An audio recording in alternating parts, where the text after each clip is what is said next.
Welcome, ladies and gentlemen, actually, to the Pro Wrestling Report Prime Time. Damian Nelson here for the PWR Studios. We are live on Thursday, the 20th, I believe, of November, 2020. Is it 11/20/2020?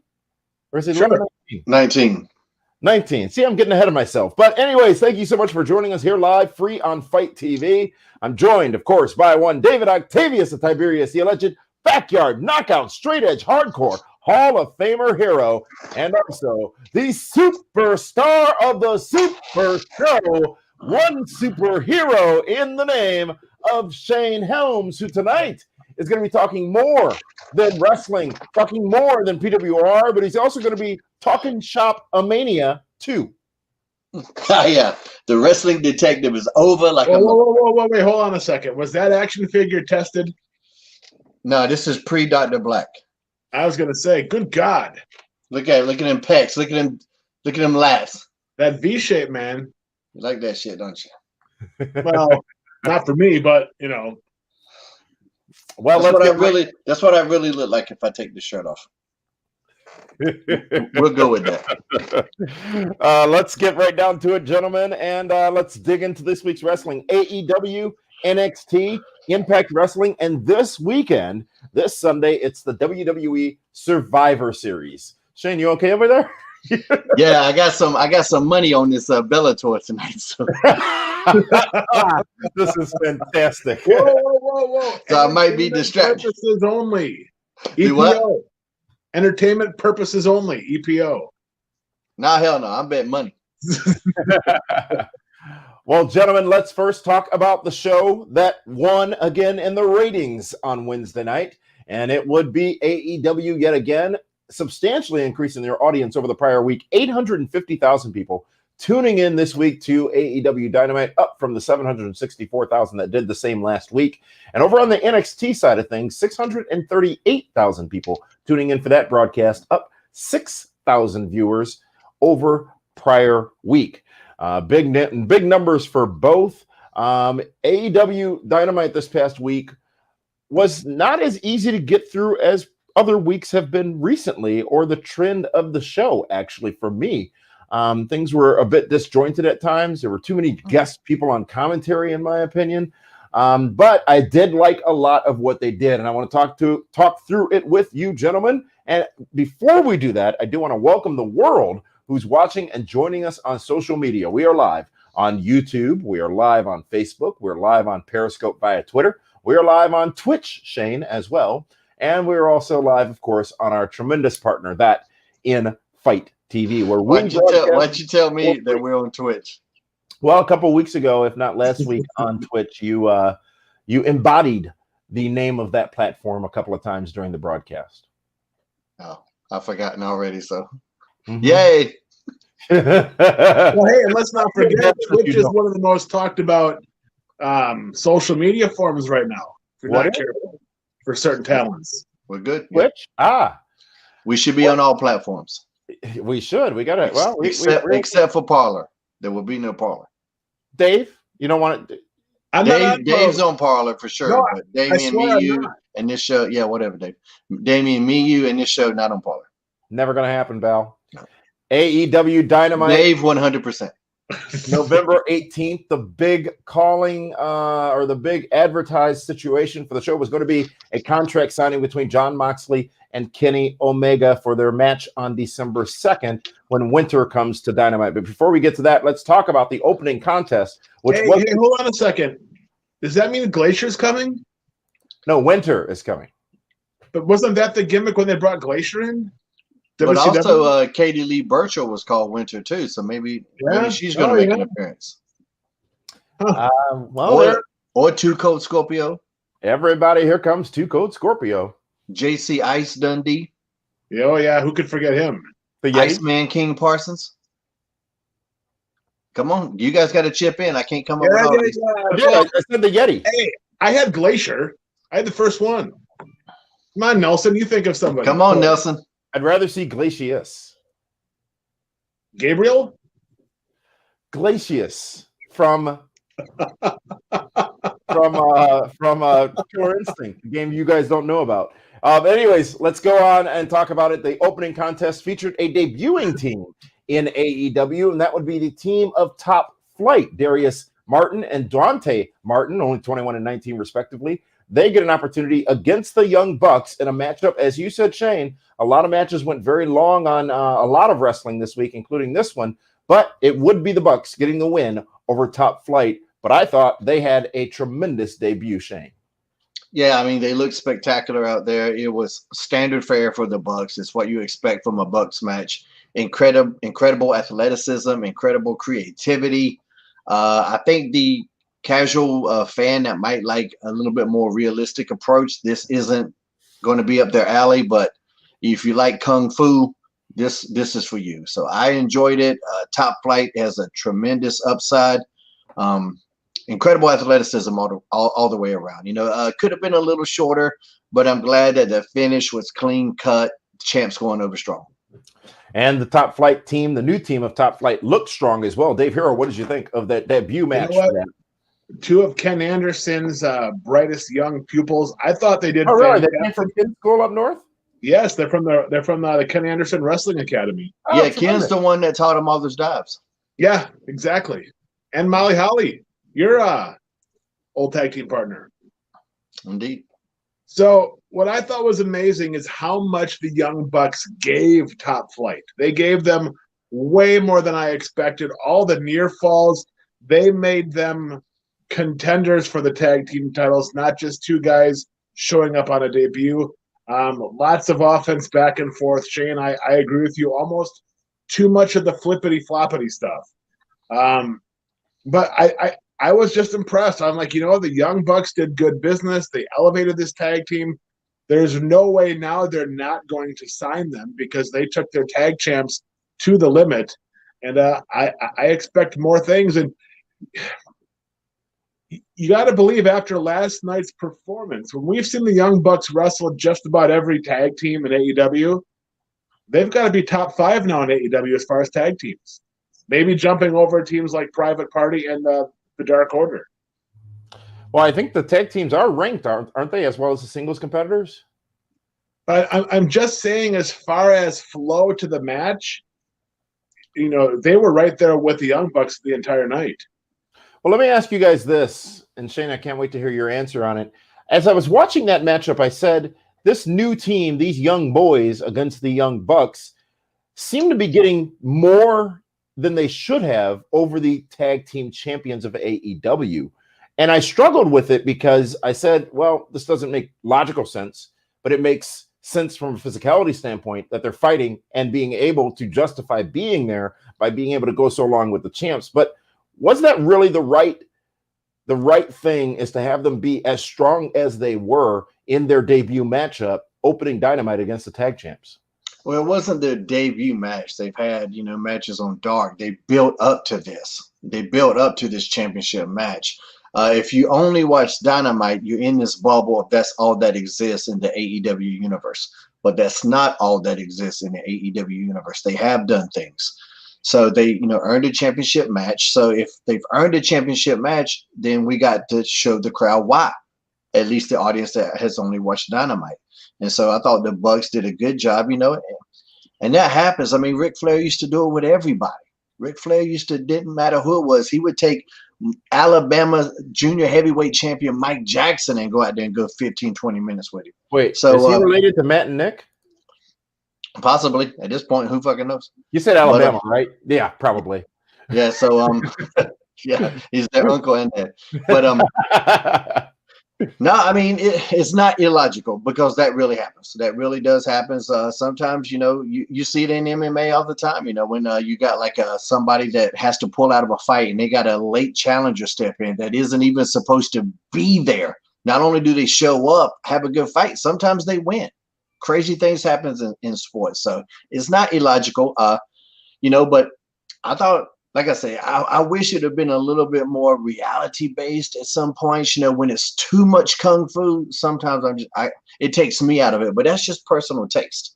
But you can't take anything away from the athleticism. And I think I mean Ken's did a great job with those guys. You know, if he got them from day one, I don't know what their entire background was though, but I know he was helping grooming them. Like just in terms of their selling, their body language, their body English, their facials. Those guys are good, man. There's a massive amount of potential for them, and I like the fact that the Young Bucks at some point they're going to be the veterans, you know, and we still kind of consider them a young talent, maybe because of the age demographic of us three.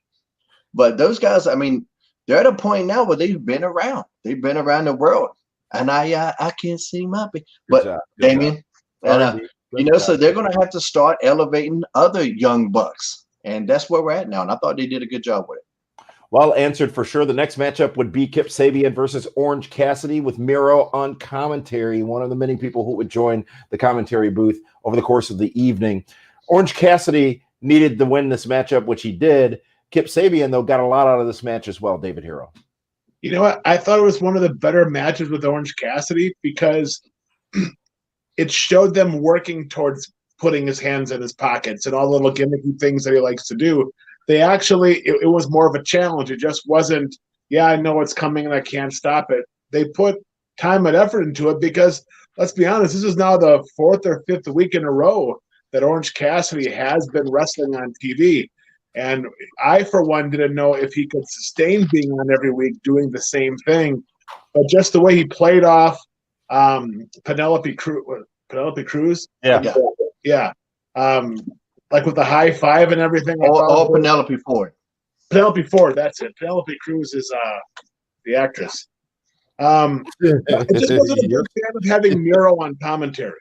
I think that took away from it for me. Well, he needed to be close for the run-in at the end, maybe. Yeah, but I think he just could have, he didn't need to be doing commentary to do a run-in. All right, fine. Shane, your thoughts? Kip Sabian, Orange Cassidy. I thought it was good. I like both these guys. I've been in the ring with both of these guys. I would like to see Kip get a little bit more aggressive, a little bit more hard-hitting, so to speak. But I liked it. You know, I thought it was good. I like the interaction. As Booker T calls her, pentalope for it.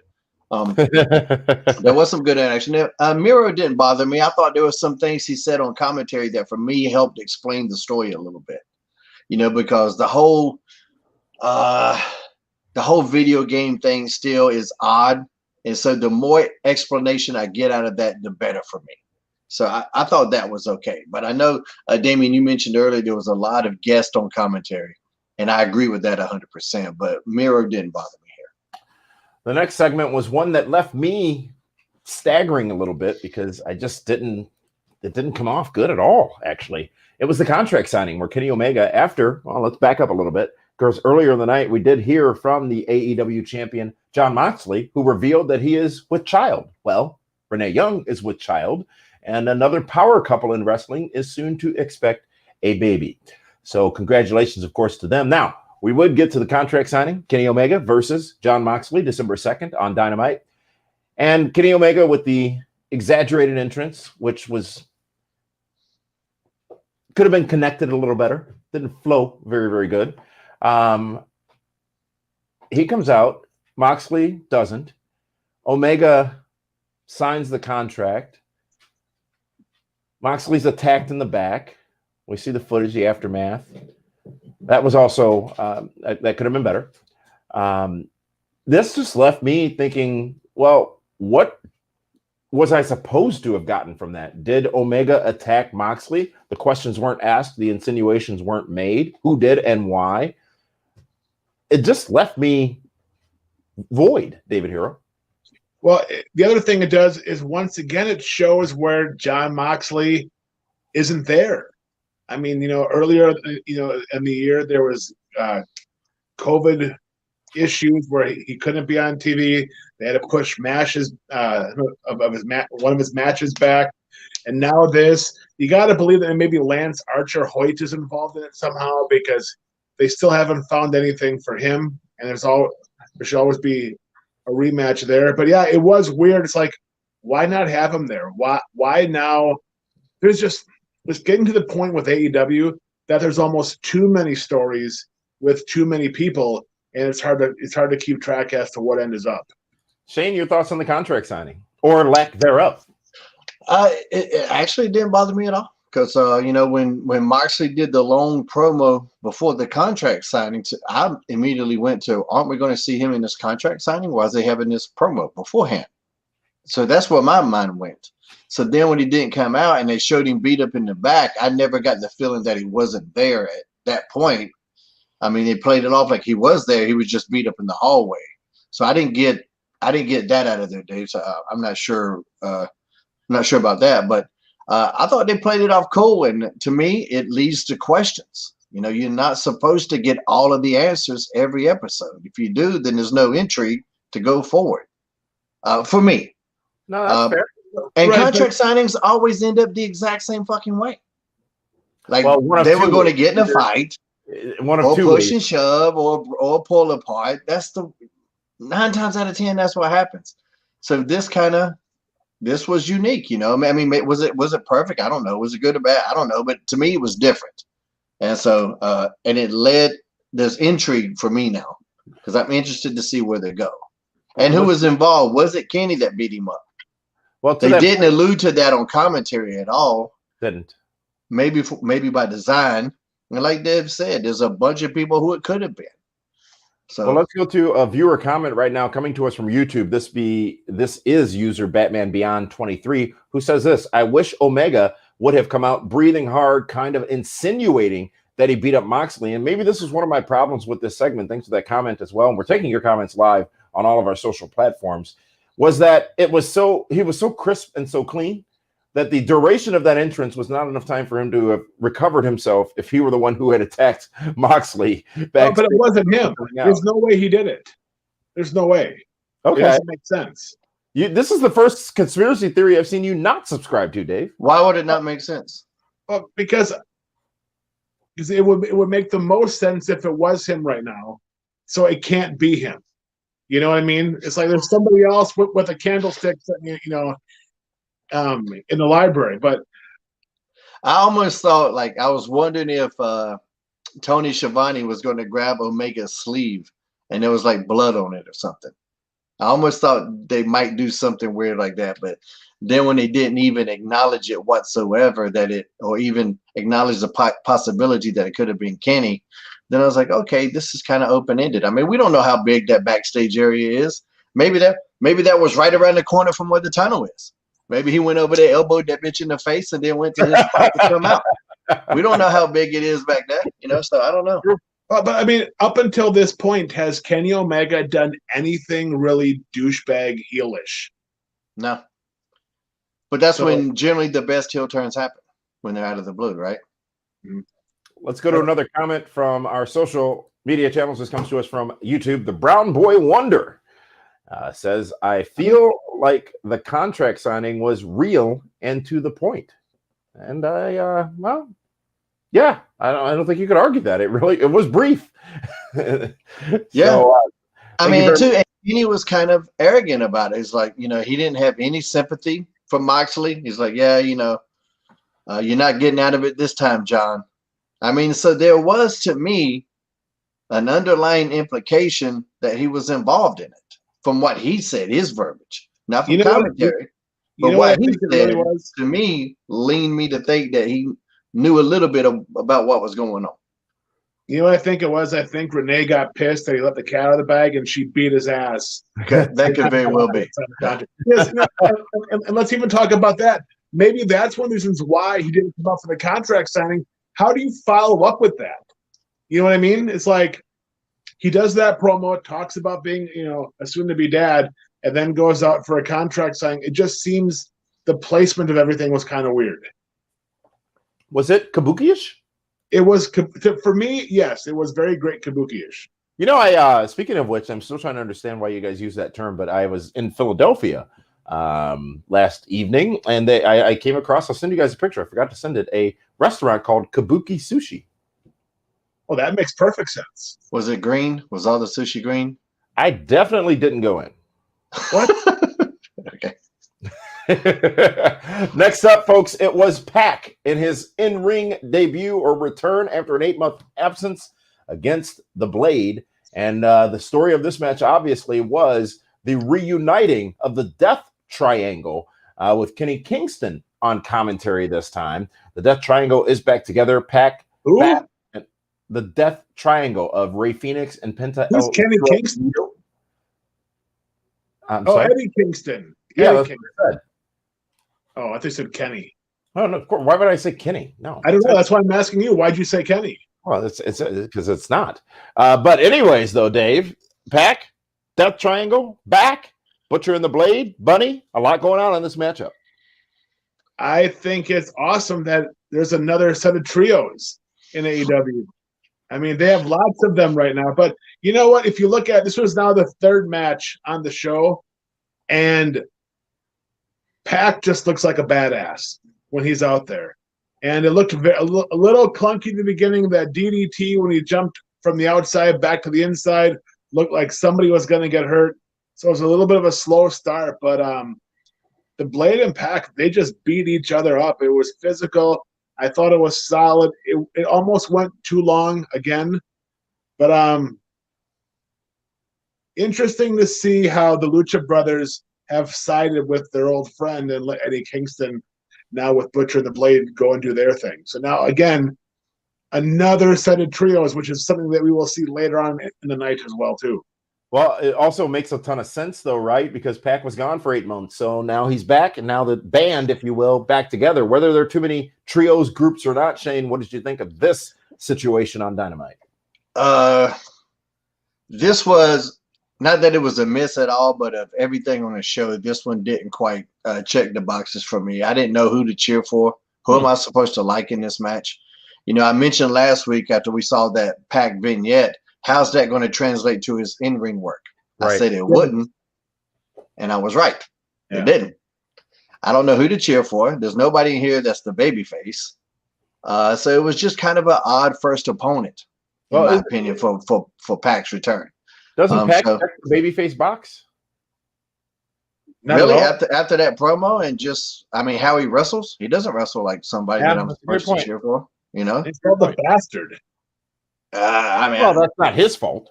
I mean, he looks incredible, though. I appreciate the work he's put into how he looks and all of that, especially in this COVID era when there's obviously a lot of people that aren't putting in that work. I can appreciate that. He looks fucking amazing. And I mean, you know, the door is wide open for the potential that he has, and we all know that. But this just kind of was just there. And yeah, there seems to be a lot of groups forming in AEW, and I'm not opposed to that either. We don't know where that's going to go. Maybe there's some kind of big war games type thing in the future where it's this faction against that faction against this faction against that faction. But there's a lot of factions forming in there. But I mean, the match itself was fine. Everybody was talented, but like I said, there was no emotional investment for me in this match. I didn't know who to pull for.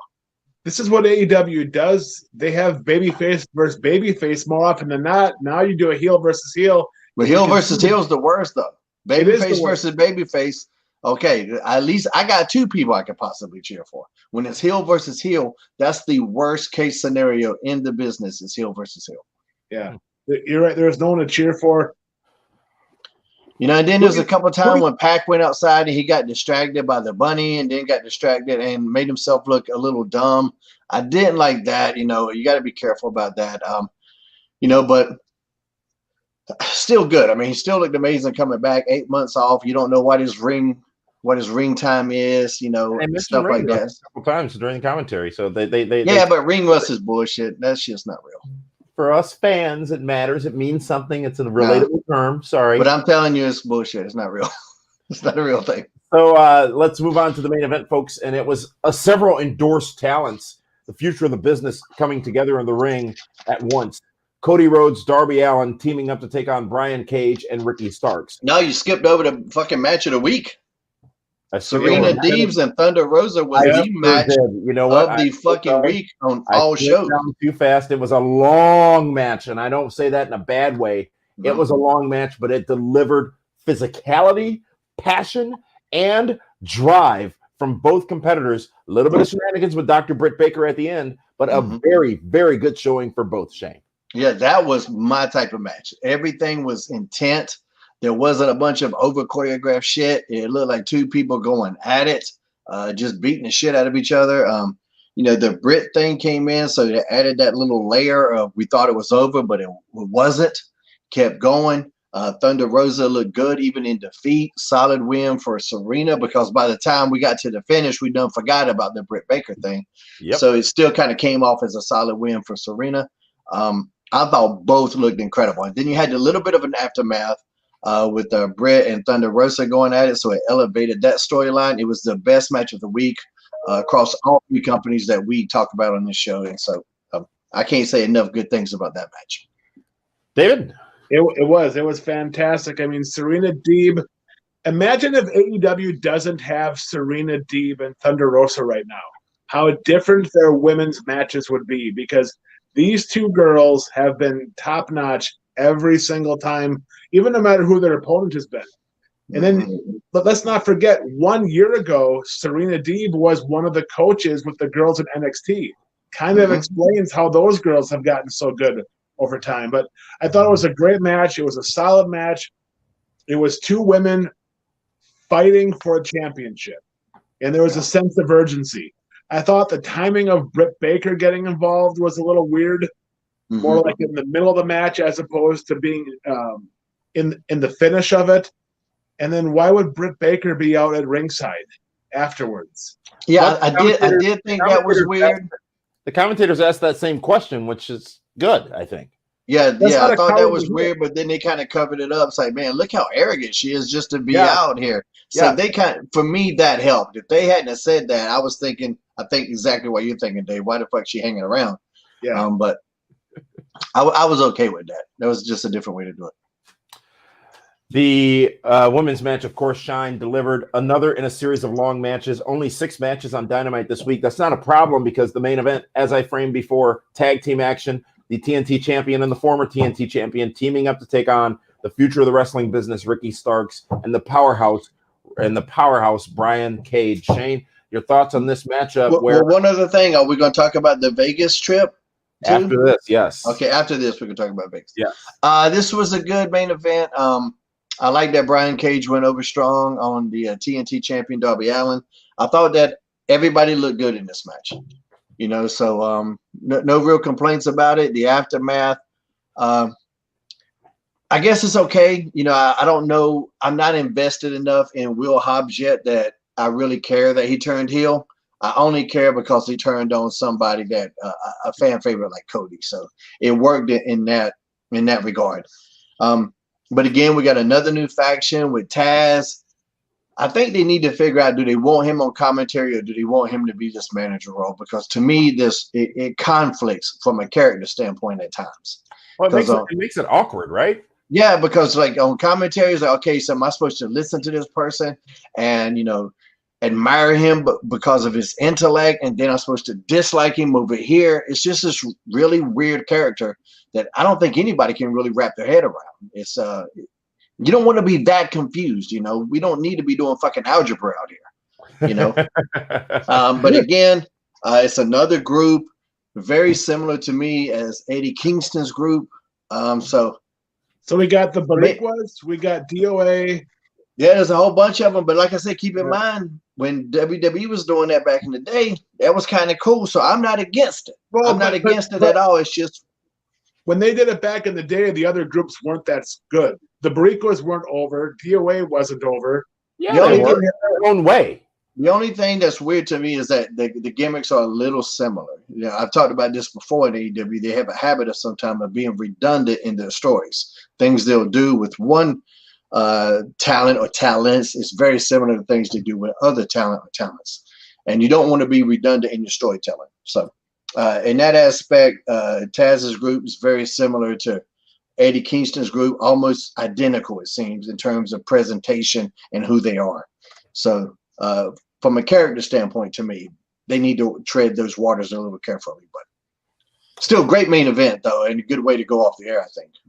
Really, really good. And I think Darby being partnered with Cody not only solidifies his TNT championship win, but it also gives him additional credibility because they look great together and they delivered a great wrestling contest.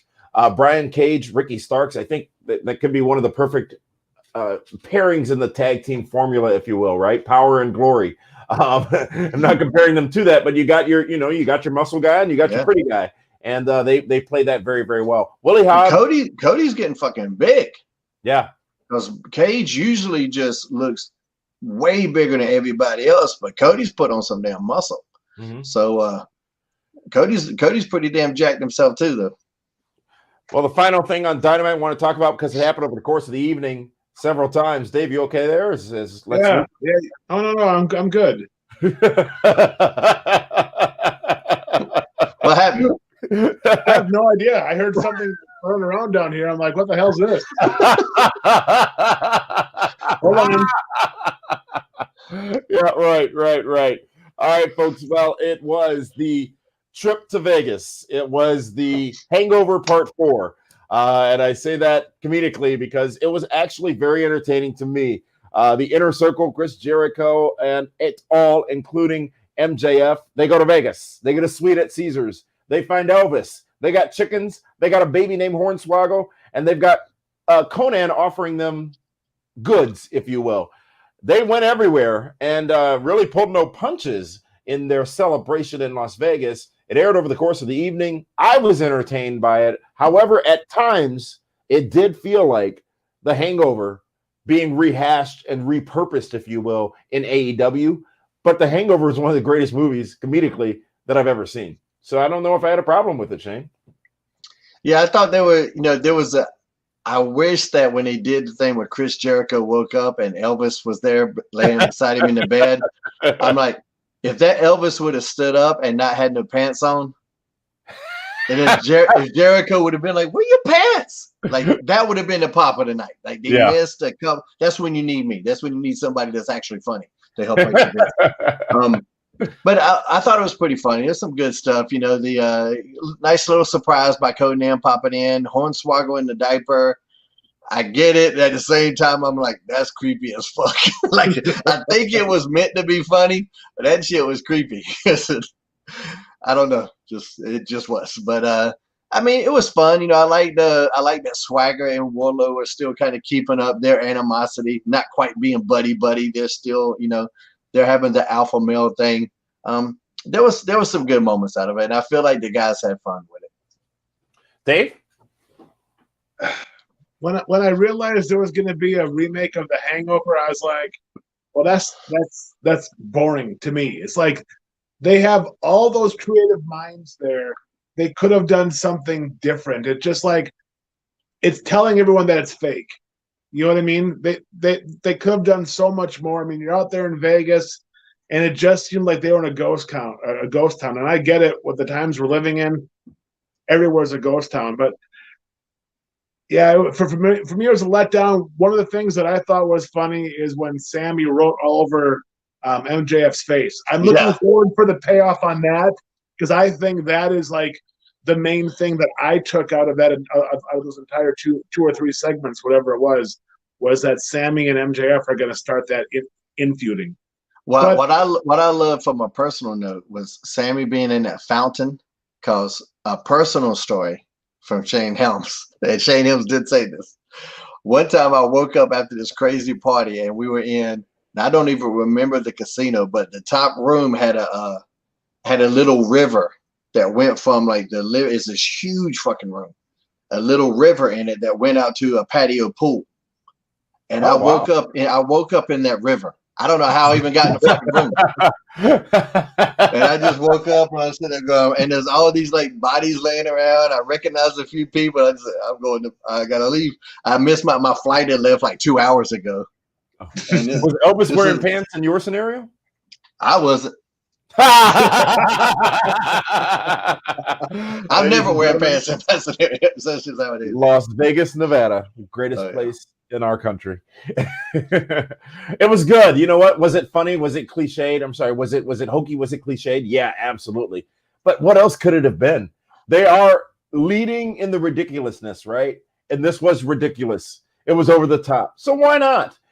They continued, as you guys said, the stories. But was it over the top? Well, absolutely. You saw that room, right? Well, of course. Okay, so the expense budget was over the top. But what was the segment? When you were done, you're like, oh, that was I think the problem is they're doing too much funny haha stuff that now it's almost expected and expectations are there and they're not being met. Did the musical set the bar so high?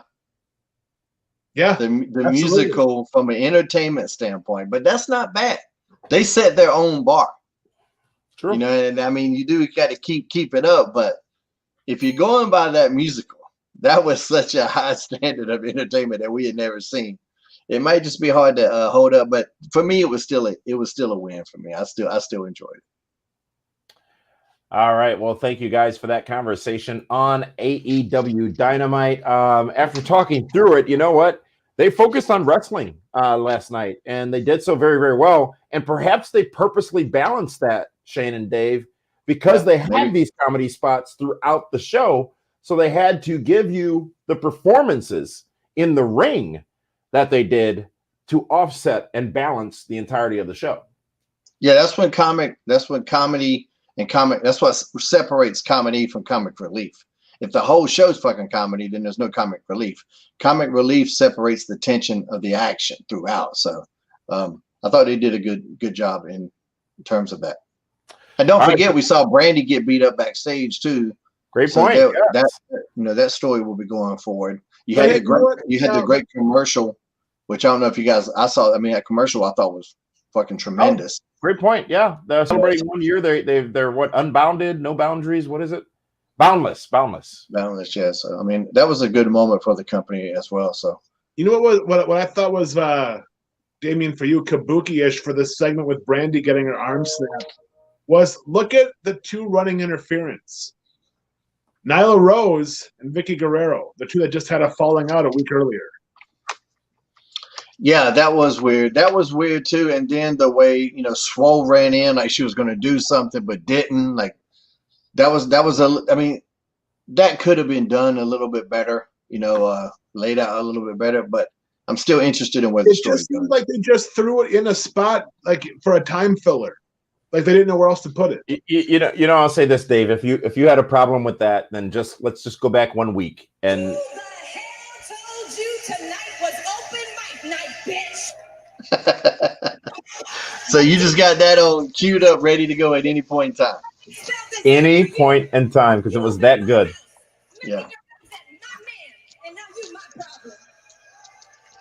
Well, maybe Vicky and Nyla made up. Just because you get an argument 1 week doesn't mean you gotta go to war. Right, maybe they made up. Thing. You and I watched Dark on Tuesday night.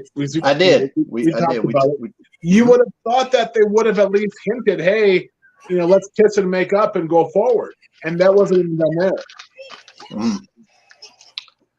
Well, I don't know if we need to watch them kiss and make up, but that might be on Cameo. Only fans, rather. Let's move on, though, gentlemen, and let's talk about NXT. But before we do that, want to go ahead and remind everybody that they can look almost as good as you, Shane, and much better than you, David, by wearing the same gear that you guys are wearing here on this broadcast. David, tell us how. Go to Collar and Elbow Brand. Use promo code PWR360. Get the gear. Get the Road Warrior Animal shirt. You can get an Eddie Van Halen shirt. There's so many awesome tribute shirts that are there. Tracy Smothers, Shad Gaspard. Promo code PWR360.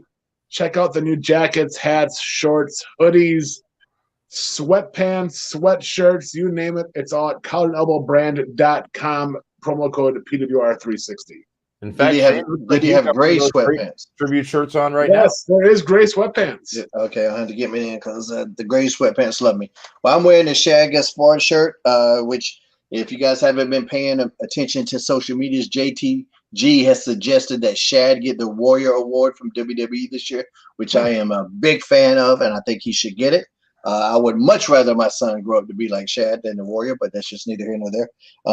So yeah, you can also get Hurricane shirts from collarandelbowbrand.com. But if you have to make a choice, get the Shad Gaspard shirt. Is 100% of those proceeds go to his family, or the Animal shirt. 100% of those proceeds go to Animal's wife as well. So doing great things. collarandelbowbrand.com. Promo code PWR360. Dave. Speaking of the Ultimate Warrior, I watched some of his matches the last few days. Watching some of the stuff. watching some old Survivor Series matches. I didn't realize how terrible he was. Yeah, awful. That's a weird. awful. I just had this conversation. I did a podcast last night with that'll be coming out to Christmas, so I don't want to spoil it. It's such a weird thing in this industry. We'll put people in the Hall of Fame for being scripted to win world titles, even though they sucked. Absolutely. And then there are so many people that are so super talented that we'll never kind of get there. You know, if you look at a Bobby Eaton and how great he was, you know, but you know, what a weird industry. The problem is, in that weird industry, in that Hall of Fame run by WWE, is yes, it honors those who have done great, but it is also a money grab. Let's be honest. Oh, absolutely. But I mean, obviously, when Warrior was on top, I was younger, and I'm like, God, I thought he was great. He was just terrible. He was exciting. I mean, that type of charisma, like, you know, I do have to give him credit for that, even though it's natural. You don't, but he was able to hone it. He was able to channel it into a character that was very unique to him, and very intelligent when his promos in that standpoint. But he electrified the audience, you know, and without the charisma, nobody really gets over without charisma. And he just had so much that the talent really, I hate to say it, but the talent, I mean, Arnold Schwarzenegger, I've said this before, was never, ever the best actor in any movie he did. And he did one with a bunch of kids. Yeah. Even Kindergarten Cop, those kids were better than him. Yeah. You know, Ultimate Warrior's in that regard. You know, he wasn't good, but he is one of those just iconic figures that, you know, I mean, WrestleMania 6, he still danced with Hogan. Hogan didn't do it by himself. And that match was fucking awesome.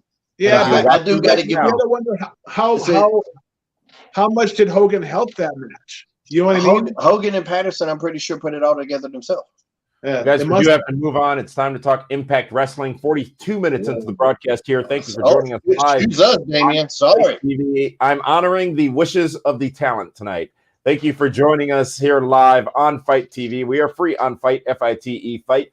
Also, YouTube, Twitter, Facebook, and also Twitch. And Shane, as we talk about Fight, there it is. He remembered. As we talk about Fight, last Friday night on Fight, it was the second installment of Talkin' Chapa Mania. And I know both you watched it. I haven't had a chance yet. In fact, Shane, you did more than watch it. You were part of it. Gentlemen, it was another wild ride. Dave, you go ahead. I can't really critique myself because I thought I did fucking great. Why don't you tell everybody how great I did? Let's just say, on a show where we saw more ass and more dick jokes and even other gimmicky things. And clarify, man ass. Not good ass, man ass. Yeah. It was terrible. Shane Helms was by far, hands down, the most entertaining aspect of the show. Just the reactions.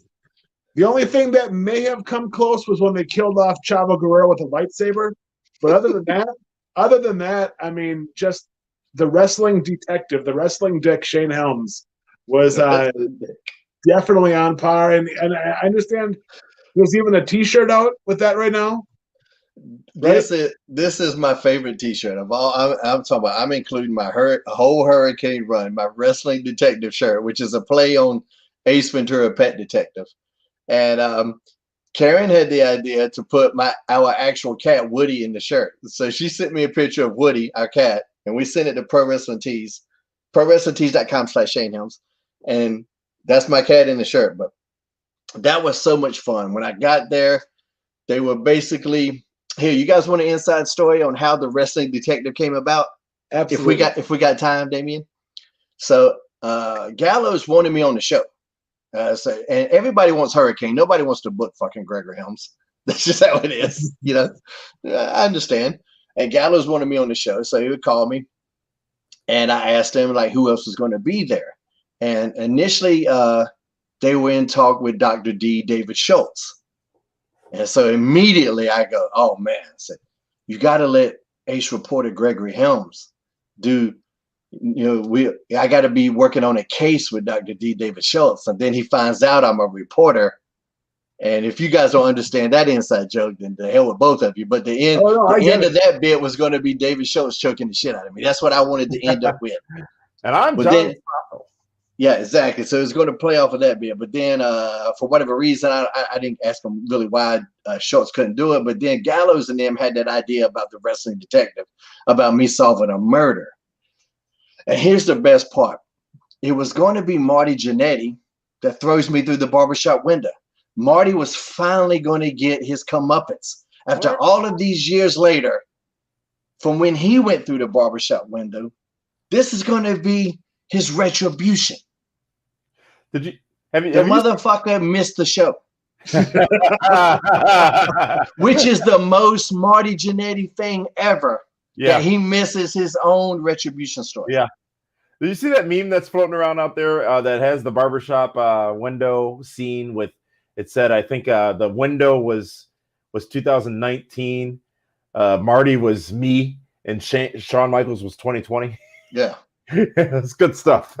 Yeah, so we played off of that, and like then when Marty wasn't going to be there or he couldn't make it, whatever the fuck happened, it's like, dude, they wanted me to throw somebody through the window. I'm like, nah, we need to. I still got to go through the fucking window, but it's going to be a fake Marty, and which was still funny, but that's the most Marty Jannetty thing ever. He Marty'd himself. A fake Marty Jannetty, and keep in mind on a show with Mordecai, Gangrel, a softcore match with Rhino, Tommy Dreamer, and Just Incredible. Of course, you had the Good Brothers. You had Stang was there. You had the Powers of Pain. The Powers of Pain. Virgil. Yeah, you had. Talk about a budget on a show in someone's backyard was amazing. And then let's not forget the Mexican death match where someone actually had to die. And it was very well done. That was the detective. That was probably the pop of the night watching it back for me because I'd already knew my stuff. So, I'd already knew what I was doing. But when Chavo's in that match and the other guy pulls out a gun and he tells the referee he's got a gun. And the referee goes, it's a death match. And Chavo goes, oh, yeah, I forgot about that. I fucking about pissed myself laughing. That was great delivery by Chavo. So. Dave, you mentioned Just Incredible, and I'd like to take advantage of the opportunity to embarrass myself on this program again. He was one of the first WWE wrestlers I ever met. And Dave, I don't even know if I've told you this story, but it was 1995, 3, 4, whenever he was Aldo Montoya. And he was one of the first endorsed wrestlers before I even know wrestlers were endorsed. I don't know why, but I just had this fandom of Aldo Montoya, the Portuguese man of war. And what do you mean endorsed? What do you mean by endorsed? Oh, Shane, you don't know this. So the future of the wrestling business happens when I endorse them. Almost like, when you endorse a candidate for a political office. I endorsed Miz, I endorsed Cody, I endorsed so many people who have gone on to greatness in the professional wrestling business before they were great, but while they were great. So Aldo Montoya had reached this dubious distinction early on in his career. And we were standing at the Mecca, Dave, right, back in the tunnel there. For whatever reason, Aldo Montoya was standing in the doorway on the mezzanine. And me and my friend Brian Westerman walked up to Aldo, and I showed him my Aldo Montoya fan club card I had created. And I distinctly remember this because I didn't get it at the time. But he said, this is so cool. I've got to show this to Shane and Hunter. I'm sorry, to Sean and Hunter. And I'm like, you're not on that level. But I don't understand how that works. But I think he was the driver for the clique or whatever. But yeah, that was my first fandom encounter. And now I should probably be embarrassed to tell that story that I had cards and T-shirts made for the Aldo Montoya fan club. But hey, you like a guy that wore a jockstrap on his face. I get it. It's not a problem. As I began to tell this story, somehow or another, I knew that was exactly what you were going to say. Well, I'm glad I didn't, and I'm happy I didn't let you down. Oh, you've become. See, I am a fan. While you sit there all jaded, Dave. Don't be ashamed. Don't be ashamed, Damon. I'm not ashamed at all. I love the number of wrestlers that had a secret masked run at some point. Because something either today or yesterday got posted on Twitter, and it was when Junkyard Dog was Stagger Lee. And it was Yeah. such a crazy outfit that he had on, which looked like old school Marvel Comics 3D man. And I feel like it had to be inspired by it because it looks almost exactly like it. And I was just I don't no way to figure out what the backstory was on that costume. But so many, from Arn Anderson being Mr. Olympia, Randy Savage was the Spider. There's so many like With a Y, right? Just what's that? He was Spider with a Y, wasn't he? Did it have a Y? I think he was crazy. He was crazy like that. All right, gentlemen, we're 50 minutes in. Talking Shop Mania 2, still available on demand right here on Fight TV, F-I-T-E, Fight TV, which celebrating. Fight has over 3 million registered users and is available worldwide. And it's the only place you can watch Dynamite and AEW pay-per-views outside of the United States and Canada. So be sure to, they have different tiered subscription levels. Of course, PWR is always free on Fight. I want to thank all of our great friends at Fight TV for the support and also the ability to make them our primary broadcast vehicle. So with that, Impact Wrestling seems to be a good place to go. And there's a lot to unpack with Impact this week because they had 2 shows. They had a pay-per-view last weekend where Gallows and Anderson became the new tag team champions. Yeah, I didn't get to see any of that, but I did see the results. I picked Gallows and Anderson to win the tag titles. I think we both did, Dave, at Bound for Glory. But they didn't, but they won them this past weekend, solidifying their run as one of the greatest tag teams of the modern era. So kudos to them. But that's all I really know about. That was just the big news out of the pay-per-view was that, Rich Swann retaining his championship over Sami Callihan, of course, was the other major story. But as far as this week on Impact, I thought they did some good stuff this week as well. The Rascals leaving. I'm not sure what the backstory is on that. Well, let's talk about that for a second. The Rascals leaving. Why are they crying? They're choosing to leave. Well, I'm sure it's still, it's still an emotional thing when you're going to not see these people. There was a lot of crying. It was there was a little bit more crying than than I would have done. But I'm sure it's emotional. Keep in mind they're really young. They're growing up with that locker room for the last couple of years, and now they're going to be leaving. So, but was the show live? I don't think Impact is live. So Impact thought it was a good idea to go that long with it. For me, thank God Sami Callihan showed up with Ken Shamrock. So they cried so much you were glad they got beat up? Yes, because it was in the ring, and then it came to the back, and they're still hugging and crying. I'm thinking, you're choosing to leave. You could stay. Right. Why are you that upset? Right. Yeah, I get it. It was a little over emotional. I'll give you that, but I didn't hate it as much. But at the same time, I was kind of, maybe that's why I was kind of happy when Sami and Shamrock came in. So maybe that was why. Maybe subconsciously, I'm agreeing with you. I don't really. Speaking of other, the big news coming out of Impact is Joe Doring coming back. Huge. I forgot about him. I knew of the name, and then I had to, let me go research this guy because I remember the name. I remember him being a Triple Crown champion, but I didn't see a lot of his work, Joe, before COVID happened, was wrestling for me up here in Milwaukee for 3 shows. Oh, okay. Yeah, and just a beast of a man, legit 6'5", 6'6", maybe even 6'7". Looks like an ass kicker for sure. Yeah, there's not many guys that make Billy Gunn look average. And Joe Doring is one of those guys standing next to Billy was right there with him. I don't know. Average height. Oh, okay. I guess Billy Gunn don't look average. Nobody. No. But you know what I mean? It's like, damn, I go, he's just as big, if not taller, than Billy. But what a great signing for Impact to have someone like that is new to a lot of the American fans, but he's going to just beat some ass. I think you guys also mentioned, and forgive me if I missed this, but Suicide also part of Tuesday's Impact Wrestling. Has he been back for a while, or had you guys? Someone mentioned it last week on this program. I thought just here and there, not a lot. That's a character that for me is problematic. I don't want a character named Suicide on my show. I'm really surprised that they keep bringing him back. Bringing that character back. They don't do anything with the video game. They really don't do anything from a merch standpoint with it. So I'm not sure. If you saw the promo with Scott D'Amore, really fucking well done with TJP because he lost his match to a Heat. Now he can't challenge. And Scott's all but saying you can't wrestle as TJP. However, if you wrestle as somebody else, you can challenge. And so TJP was suicide at one time. And also he was manic under the hood as well. So I'm wondering if he's going to bring back manic.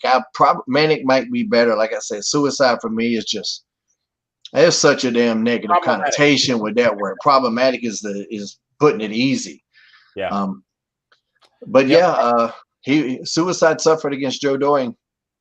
Let's do rapid fire as we talk about the rest of Impact. Hernandez gets a win over Fallah Bah via pinfall. Dave, any thoughts on this particular contest? They were fighting over money. I mean, of course, why not, right? Yeah, stakes. But hey, let's not forget Deonna Purrazzo also regained the Impact Women's Championship as well. Yeah, I thought Hernandez looked great too, man. That dive over the top, because he's a little bit bigger, a little bit thicker now than in his younger days. But he did that dive over the top on Fallah Bah like he was 20. And he looks like now the dude that's got famous for the cranberry commercial. He's everywhere now. So Impact needs to, if they're listening to this, they need to do something with Hernandez and that cranberry commercial, or just bring the guy in because he's everywhere right now. That's hilarious. Damien is totally fucking confused. No, not at all. I was just wondering how we got to that match when I hadn't prompted it, but that's fine. That's fine. Didn't you mention Hernandez? Yeah. Well, that's what the fuck I'm talking about. Yeah, I know it is. You are, but Dave went elsewhere. No, I didn't. I brought up about Deonna Purrazzo regaining the women's title. I am just happy that Wrestler Court returns next week as we try to determine who shot Johnny Bravo. Okay. Me too. Yeah, but I mean, let's be honest. Inspector Dreamer, you know who he needs? He needs the wrestling detective Gregory Helms. Yes. 100%. With all due respect to the inspector, the wrestling detective would have solved this case by now. Absolutely. Jeez. I mean, they're killing everybody around here.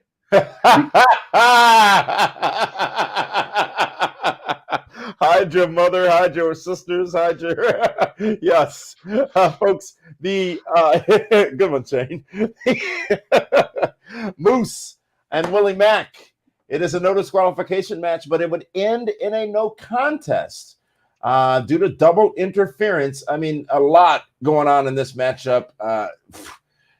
There's a lot of interest over that. There's a lot of terrible elbows being thrown is what it was. Was it a no contest or referee stoppage? What happened? Referee stopped it. It's all those terrible elbows. Double interference, it looked like, was the reason for that stoppage. But I don't know what match you were watching. Yeah, nobody interfered in that match, I don't think. Oh, I'm so sorry. Yeah, you're right. I was still thinking about suicide. Okay, that one. The character. The character. I know, Shane, you felt the same way watching Moose, who's been awesome the last few weeks. Throwing those elbows, I think, took him back 10 steps. Yeah, something that, that's like seeing a microphone in a movie. That was really bad. So I hope that's addressed going forward. Like, hey, if you're going to do that, you got to it either has to look good or lay it in. I don't know. It's a tape show. It should have been addressed. Exactly. I know that's what you're going to say. It's a tape show. It should have been addressed. It shouldn't. I think they covered it as best they could, but Moose should know better too. I like the story that they're trying to tell. This new aggressive killer side of Moose that EC3 brought out. Okay, since we did that with EC3, we got to go forward. Fine, but if you're going to be a killer, you got to look like you're killing somebody. It's not like Jason Voorhees is out there missing everybody that he stabs. You got to actually get them. So he's going to have to tighten his game up a little bit in that aspect. Your guys' overall thoughts on Impact Wrestling and Impact's pay-per-view offering and Impact Plus this past Saturday night? Dave? Impact's just been solid. I mean, I have yet to say, man, I wish I didn't watch that lately. You know what I mean? Yeah. It's been a while since I have been disappointed by anything that's been Impact. Maybe back in the TNA days, maybe. But yeah, maybe for sure. I'm being nice. I mean, listen, you can only see so many Dixie Carter action figure commercials, I just think they continue to have excellent use of their roster, a very efficient use of what they have, and they use them to their strengths. And that's just such an, as all the companies I've been with, that's one thing that some companies miss out on. There's certain guys that are good at this one thing, but they make them do some other shit for whatever reason. Impact is really good right now about using their talents to their strengths, and that's so important. Well, gentlemen, that was Impact Wrestling. We still have a lot to talk about, including NXT. But before we do, it's the weekend. Thursday, I think, in most people's minds, a lot of people's minds, is the official start to the weekend, and it's time to prep. I'm sorry? You got to prep on a Thursday night. You absolutely do. And you know what? There's an opportunity to really look impressive once those pants come off by shaving away the excess coverage, if you will. And Manscaped has all the products that you need to do that. They have so much available, but primarily they've got the lawnmower, I believe it is 3.0, which will take care of all of your overgrowth where you may be, wanting to show a bit more. Manscaped.com, promo code PWR. You get 20% off plus free shipping, I believe it is, Shane, correct? Without a doubt, and guys, you don't want to use the same clippers on your face as you use on your balls. You need special tools for your junk. That's what it is. We got rid of Bush a long time ago. It don't need to come back. I ain't saying you got to shave them bald, but you just need to put a guard on it. You got to just groom that shit a little bit. Take care of your shit. Women will appreciate it. Or if you got a man, he'll appreciate it too. You don't want to be picking no hairs at your lips. That's all I'm saying. Take care of your shit. Exactly. With the holidays coming up, it's all about jingle balls. So use promo code PWR and save 20%. Order now so you get it in time. It's a perfect stocking stuffer, considering St. Nick, no pun intended, is coming as well. And you don't want to nick that. No. Promo code PWR, great partner of the show as well. We appreciate your support of us and them because it truly is a great product. And I do want to get to one question that we have coming in from the viewing audience right now. Again, we are live not only free on Fight, but also on our social media channels, including YouTube, Twitter, Twitch, and also Facebook Live. And this comes from, again, the Brown Boy Wonder on YouTube. And this was a breaking news story late last week, earlier this week. I forget exactly when it was, but a release from WWE that led to some controversial statements that not many people can argue with. And he wants to know, what are y'all's thoughts on the Zelina Vega situation? Dave, I know you're close friends. And, she's been released from WWE. She said prior to that release being announced that she supports unionization of professional wrestling. And also, this Twitch controversy seemed to play a role. Well, from what I understand, the Twitch was that and the OnlyFans were the big breaking points with Zelina Vega and her release from WWE. The interesting thing is, she was fired before she put the tweet out there about being in favor of unionization. But I guess it's weird because, I've always felt if you're offended by one, be offended by all. If you're shutting down, if you're firing talents over Twitch and OnlyFans, well, then you have to look at the entire roster because as of even yesterday, there are still current talents under contract using Twitch and OnlyFans and Patreon going forward. So I think this is just the beginning. I think it is, as they say, the tip of the iceberg. And I know that she did talk with, is it Gabrielle Cadieres from 90210, whatever it was? The president of SAG had a meeting with them, and there's other meetings coming up in the next couple of weeks. But honestly, I believe she'll be back in WWE in the next couple of months. I just think that they had to send a message, and unfortunately, she was the one that was made to be the message. Well, her significant other, Aleister Black, remains in the company. Shane, that's got to be a tricky situation. Now, a lot of wrestling couples and families are split across multiple companies, or one having been released when the other is still there. This is unique. It definitely is. On one hand, Zelina Thea, she stood her ground. On the other hand, you got a company that you work for, that you're employed by, asking you to do something, and you said no. So there's two sides to every story, and none of us really know all the ins and outs about it. But if she can make a career out of Twitch and OnlyFans and all of that, and have to not land on her head and back anymore, shit, more power to her. I've talked about this at length in several different interviews. I see both sides, and I'm not taking a side, but I see both sides. If I'm Vince McMahon and you have built your name off of my platform, off of the TV time that I've allowed you to have, that I've invested in you, and then you're taking that name to other platforms and making money off of that, that's part of my investment. That's how Vince sees it. And if you did that, if you were him, you would see it the exact same way.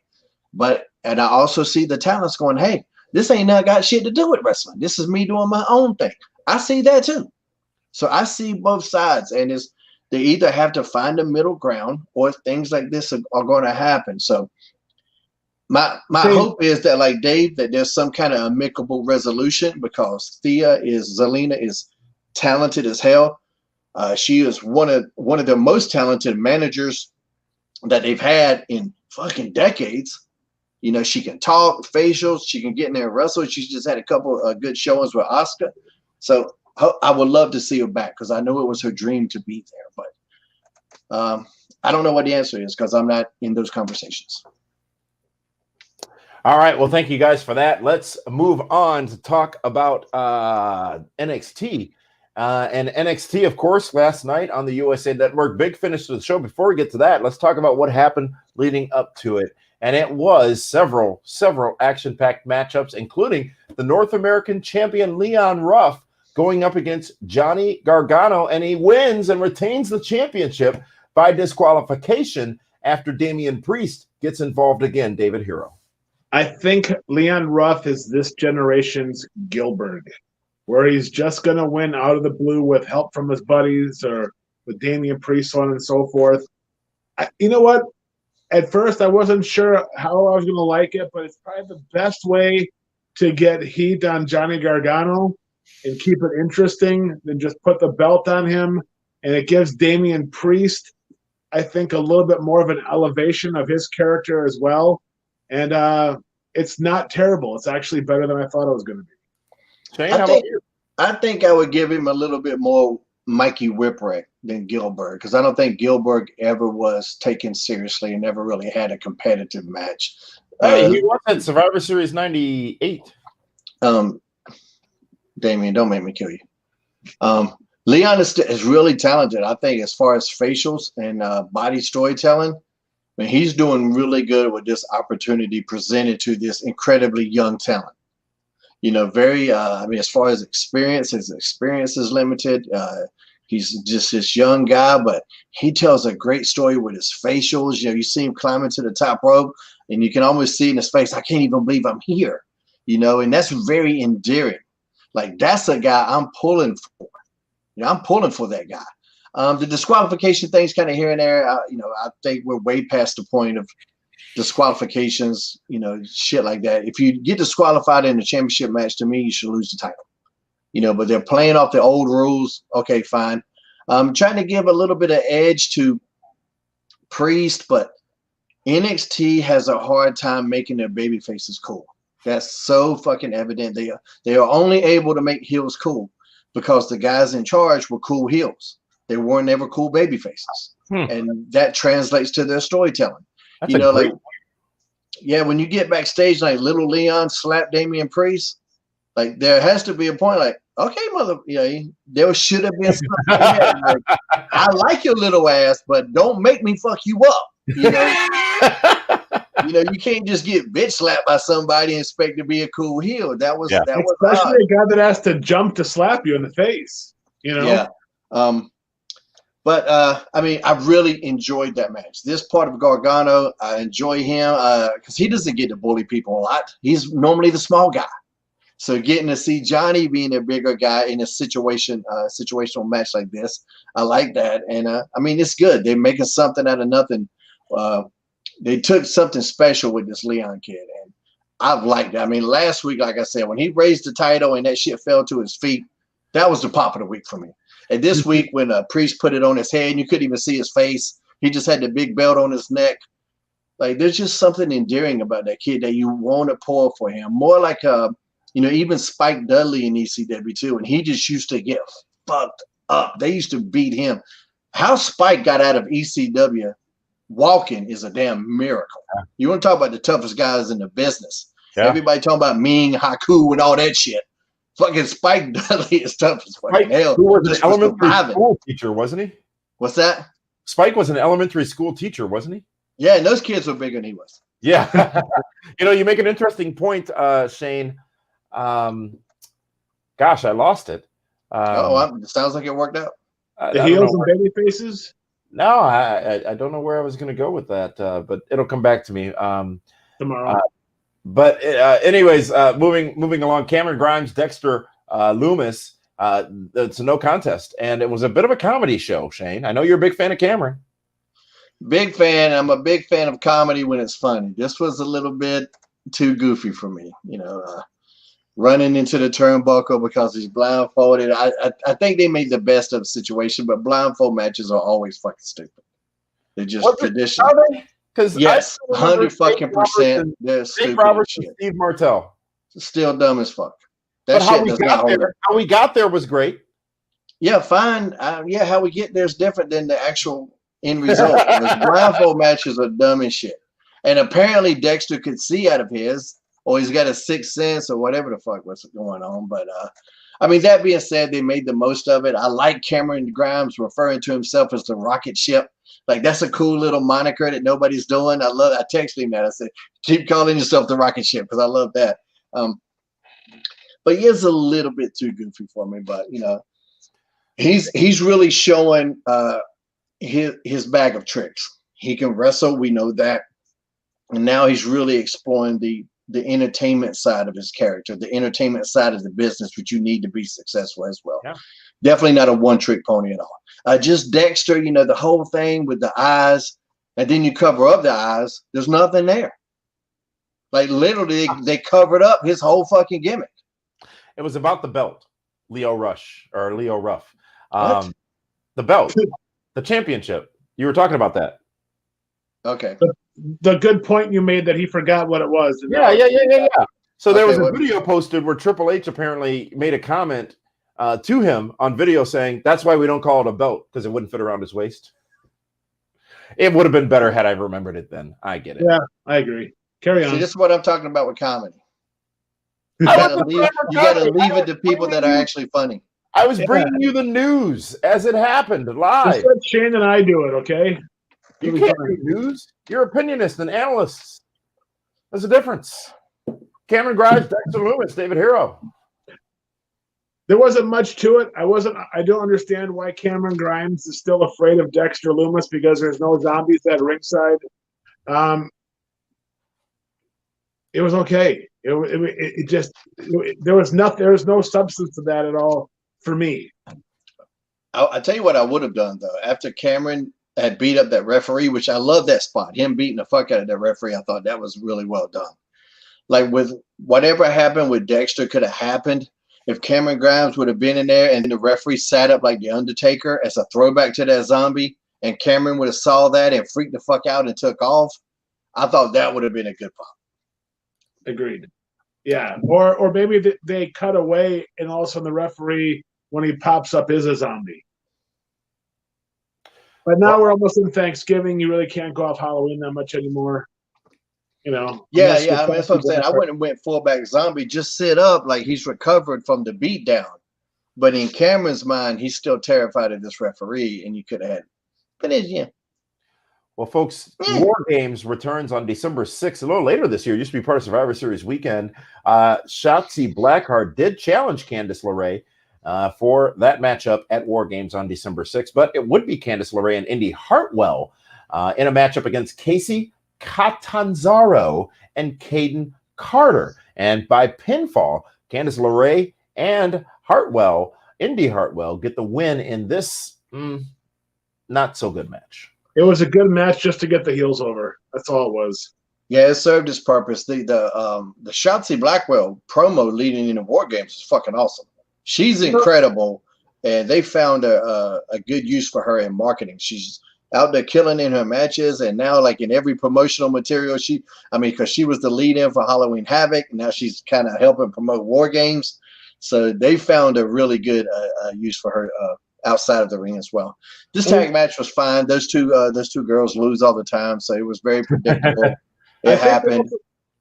They've also given Shotzi what looks to be like a makeover.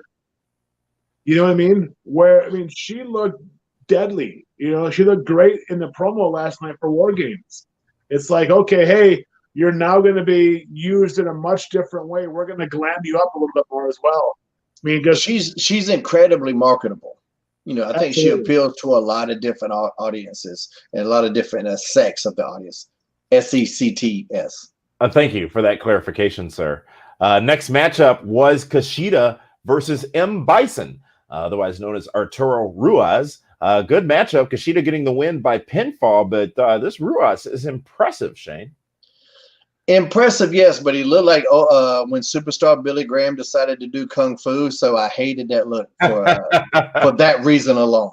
Yeah. But I do like the name Hua, a throwback to Marco Hua, King of the Streets from we got any UFC MMA fans listening. It was a good match, you know, good to see Kushida get a good win, and I thought this match was a little bit better than I expected. And I like the little extra promo they threw in before for Hua, just to add a little something for viewers that might not know who he is. I thought that added a little spice to him, and I thought this was good. It was a good showing for both of these guys, and I love the finish. David? I thought it was a great way of using Kushida without beating up or beating another one of their upper mid-card guys. Okay. Well, thank you for that. It just keeps him on TV without hurting anybody else. Because if you look at it, he's been beating up everybody, making everybody tap, you know, with decisive victories. So just keep him rolling strong. But now he's not in there with another Velvet Dream or a Tommaso Ciampa, you know, or someone like that. And I like that they had this other guy with this Brazilian jiu-jitsu background, and Kushida doesn't tap him out, pins him with a pro wrestling move. That to me was really cool. I'm really shocked neither of you picked up, especially you, Shane, on the M. Bison reference. No, I got it, but my superstar Billy Graham reference was way better. All right, so you had to go over on me. Yeah, see, I just no-sell your shit because I knew where I was going. I understand. It's like we're doing this show with a wrestler or something. Almost. Next up, folks, it would be women's tag team action, and Candice LeRae would show again as Ember Moon and Toni Storm get a win over Dakota Kai and Raquel Gonzalez. Shane. This was good. There's a lot of action into it. Raquel is just as impressive as she could be. You know, I think so. Wait a minute, who was in this match again? Give me the names again. I might be confusing the two matches. The team of Toni Storm and Ember Moon going up against Dakota Kai and Raquel Gonzalez, participants in the War Games match on December 6th. Okay. Yeah, so Dakota Kai is incredibly athletic, you know, in terms of, I mean, I think she's one of their top talents for the women's division for sure. Raquel always looks impressive. Ember's looking as good as she ever has. And Toni Storm has that little extra spark that I think is going to really set her apart in the future. So I thought this was a really good match. You know, you get that small package finish for the ending. You know, winning with a wrestling move always appeals to my heart. So I enjoyed that match. David? I agree. I thought it was a solid match. It almost reminds me of when it was Bayley, Sasha, Charlotte, and Becky. When those four in NXT went to that next level, I think the four in that match we're talking about right now is that next four, because it's only a matter of time before Rhea Ripley is called up if it's not tomorrow night on SmackDown, because she needs to be called up. But to have those four along with Candice LeRae right there, yeah, it's going to be a special time for the women of NXT. Well, gentlemen, in the final contest on NXT, and before we get to that, I want to ask everybody who's watching right now, especially on social, watching us on YouTube, be sure to subscribe to our channel And go ahead and turn on your notifications so you get updates when we broadcast live or when we post videos. Also on Facebook. Like our page on Facebook. We don't overwhelm you with posts and information. We just give you what you want to see. And also, of course, on Periscope via Twitter. Follow us on Twitter at PWR360. So with that, let's get to the main event. And it was Timothy Thatcher, the brutal Timothy Thatcher, making August Gray submit. But that wasn't the main event. It wasn't. You're right. There was a women's championship matchup, and That's okay. I don't think that Timothy match was even close to the main event. I'm sorry. You know what? I watched it in pieces, so I didn't have the order. I apologize. I am the host. I should do better. You're right. But anyways, Thatcher, Gray. It looks like now we're on our way to Thatcher and Tommaso Ciampa, which I love, David. Yeah, let's talk about the girls' match. So Dave didn't like it. Shane? It served its purpose. Why do you hate Timothy Thatcher, Dave? I don't hate him. Dave, why do you hate Timothy Thatcher? No, I don't hate him. It's just, it's so bland and vanilla. You know what I mean? It's like, here's the thing. There's no charisma. There's no promos. There's nothing that is like, yeah, I need to watch this. Here's the thing. If you're going to have a character that's that bland, and not that bland, but vanilla, let's say vanilla. And vanilla's fine. Fucking it's one of the most popular flavors of ice cream of all time. But you need somebody to play off of. So if the other guy is not interesting, in this case, to me it wasn't, I'm just I get a little detached. Ciampa will be able to bring a little something to it.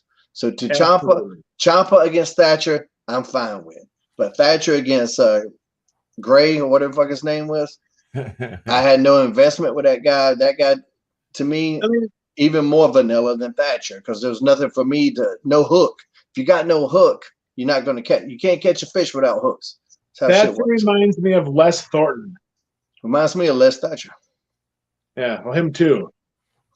But I'm just saying, there's nothing. I mean, it's a Dan Severn. He's a much better pro wrestler than Dan Severn.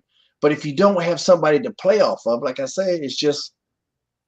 But at least with Dan Severn, you're like, oh, okay, former UFC Triple Crown champ. All right, well, maybe there's going to be something. Yeah, if you watched MMA, but back then MMA was new. So many people, especially when he went to WWF, had no fucking idea who he was. And that's why he really didn't get over there. But doing if he didn't have anybody to play off of, he was in the same scenario. Well, it is now time. Are you sure? I am certain that the NXT Women's Championship was on the line as Io Shirai defended against Rhea Ripley, who you spoke about just a moment ago. This match was absolutely tremendous. It was fantastic. It was excellent and a solid main event in a week where a lot of wrestling was the focus, if you will. Io Shirai getting the win by pinfall over Ripley. She retains the championship. And I mean, gosh, both of these performers, both of these athletes gave it their all in the main event of NXT last night. Shane, you laugh. What did I miss? When you say gosh, it just tickles me. Gosh. Goshy Yeah. G, Wally. Yeah. G Willikers. It was good. Was it as good as Thunder Rosa Serena Deeb? No. But it was still solid as fuck. Rhea Ripley looks like $1,000,000. Absolutely. She's got so much star potential on her. It's ridiculous. So she needs to be on Raw or SmackDown because, like it or not, those are the brands. That's the bigger leagues in WWE. So she's ready. She needs to be called up. And so this came off like a goodbye, a swan song for her in NXT. And she went out on a good note with Io Shirai. This continues a really epic run for Io Shirai, following in the footsteps of Asuka, which, hell, those are some big shoes to fill, but she seems to be doing pretty well. I enjoyed the match, but I did watch Thunder Rosa Serena first. If I hadn't, I probably would have liked it a little bit more. Still good, solid match from both women. Deep analysis. David Hero, what do you think of NXT's main event? it's not often when you have such talented, athletic wrestling talents that you start to see things, new ways of doing it, and that was the case last night, at least for me, with Rhea Ripley. Just she checks every box. I mean, she looks the part, she walks the part, she talks the part. You see her, you're like, yeah, there's no question she is somebody. And I don't think WWE has had a female character like that in a while. And I'm going to take Ronda Rousey out of the equation, but she's just a big, attractive, strong woman that when you see her, you're like, oh, I'm not going to mess with this one. Yeah, So, Charlotte would be the closest, but right. It kind of took Charlotte a while to get there. Rhea, to me, just, man, she's been on a rocket ship since day one, wouldn't you say? Right. And with Rhea, she has the haircut, she has the ear piercings, she just has a different look about her. Oh. Whereas you see Charlotte, you're like, oh, okay, it's just physically they're just two different statures of women. Because of the haircut? Well, yeah. If you look at the makeup, the haircut, the big hole earrings and everything else, I mean, the way they dress, their gear, completely different. They got two different fashion sense, but as far as but I think physically they're both comparable. Because Charlotte was much bigger and more powerful than all the other girls too, outside of Nia Jax, who apparently just hurts every fucking body. What I like from Rhea, I thought Rhea sold for Io Shirai. She did more so than she sold in the last couple. The last couple of weeks, she just been out there beating the shit out of him. But she really has some, when we talk about how Brock was so good with his selling, how he would make smaller people believable. She made Io Shirai more believable with her selling last night. I thought she really excelled in that area.